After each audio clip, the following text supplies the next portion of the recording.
السلام علیکم ورحمۃ اللہ وبرکاتہ۔ کیا بیماری کی وجہ سے گناہ جھڑ جاتا ہے؟ ایک بھائی کا سوال یہ تھا کہ جب بندہ بیماری میں مبتلا ہوتا ہے تو کیا اس بیماری میں مبتلا ہونے کی وجہ سے اس بیمار کا گناہ ختم ہو جاتا ہے، جھڑ جاتا ہے؟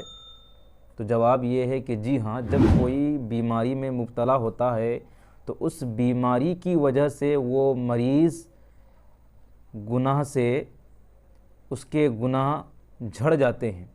لیکن گناہ کی دو قسمیں ہیں، ایک ہے صغیرہ گناہ، ایک ہے کبیرہ گناہ۔ صغیرہ گناہ چھوٹے گناہ اور کبیرہ گناہ بڑے بڑے گناہ، جیسے نماز چھوڑ دینا بڑا گناہ ہے، غیبت کرنا بڑا گناہ ہے، زنا، سود کھانا، شراب پینا، گالی گلوج کرنا، یہ بڑے بڑے گناہ ہیں۔ بیماری کی وجہ سے یہ بڑے بڑے گناہ نہیں جھڑتے ہیں، بلکہ چھوٹے چھوٹے گناہ جھڑ جاتے ہیں بیماری کی وجہ سے۔ اب بیماری کی وجہ سے گناہ جھڑنے کی دلیلیں کچھ لوگوں کو ضرورت پڑتی ہے، کچھ لوگ دلیل طلب کرتے ہیں کہ اس کی کیا دلیل ہے، کیا حوالہ ہے۔ تو آئیے سماعت کرتے ہیں۔ تاریخ مدینہ ایک کتاب ہے، اس میں ہے پیارے آقا صلی اللہ علیہ وسلم کی حدیث پاک ہے کہ جسے اللہ کریم کسی جسمانی بیماری میں مبتلا فرمائے تو وہ بیماری اس کے لیے مغفرت کا سبب ہے۔ ایک کتاب ہے الترغیب والترہیب۔ میرے آقا صلی اللہ علیہ وسلم کی حدیث پاک ہے کہ جب مومن بیمار ہوتا ہے تو اللہ پاک اسے گناہوں سے ایسا پاک کر دیتا ہے جیسے بھٹی لوہے کے زنگ کو صاف کرتی ہے۔ اسی الترغیب والترہیب میں ایک حدیث ہے کہ مریض کے گناہ اس طرح جھڑتے ہیں جیسے درخت کے پتے جھڑ جاتے ہیں۔ ایک حدیث پاک میں پیارے آقا صلی اللہ علیہ وسلم ارشاد فرماتے ہیں کہ اللہ پاک ارشاد فرماتا ہے کہ محتاجی میرا قید خانہ جبکہ بیماری میری زنجیر ہے، اور مخلوق میں سے جسے محبوب رکھتا ہوں اسے اس کے ساتھ باندھ دیتا ہوں۔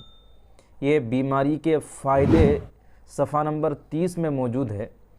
اور ایک حدیث پاک حضرت ابو سعید خدری اور حضرت ابو ہریرہ رضی اللہ تعالیٰ عنہما سے روایت ہے کہ نبی کریم صلی اللہ علیہ وسلم نے ارشاد فرمایا کہ مسلمان جب بھی کسی تھکاوٹ یا بیماری، فکر، رنج و ملال، تکلیف اور غم سے دوچار ہوتا ہے، یہاں تک کہ اگر اسے کوئی کانٹا بھی چبھ جاتا ہے تو اللہ تعالیٰ اس کی وجہ سے اس کے گناہوں کو معاف فرما دیتا ہے۔ بخاری شریف کی یہ حدیث پاک ہے۔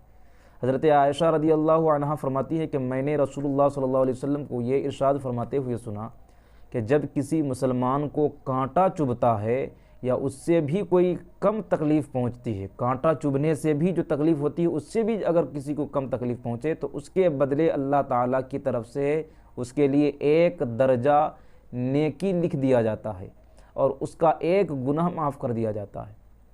حضرت ابو ہریرہ رضی اللہ تعالیٰ عنہ رسول اللہ صلی اللہ علیہ وسلم سے حدیث قدسی میں اللہ تعالیٰ کا یہ ارشاد نقل فرماتے ہیں کہ جب میں اپنے مومن بندے کو کسی بیماری میں مبتلا کرتا ہوں پھر وہ اپنی عیادت کرنے والوں سے میری شکایت نہیں کرتا تو میں اسے اپنی قید سے آزاد کرتا ہوں، یعنی اس کے گناہ معاف کر دیتا ہوں، پھر اسے اس کے گوشت میں بہتر گوشت دیتا ہوں اور اس کے خون سے بہتر خون دیتا ہوں، یعنی اس کو تندرستی دے دیتا ہوں، پھر اب وہ دوبارہ بیماری سے اٹھنے کے بعد نئے سرے سے عمل کرنا شروع کر دیتا ہے، کیونکہ پچھلے تمام گناہ معاف ہو چکے ہوتے ہیں۔ یہ حدیث پاک المستدرک للحاکم میں موجود ہے۔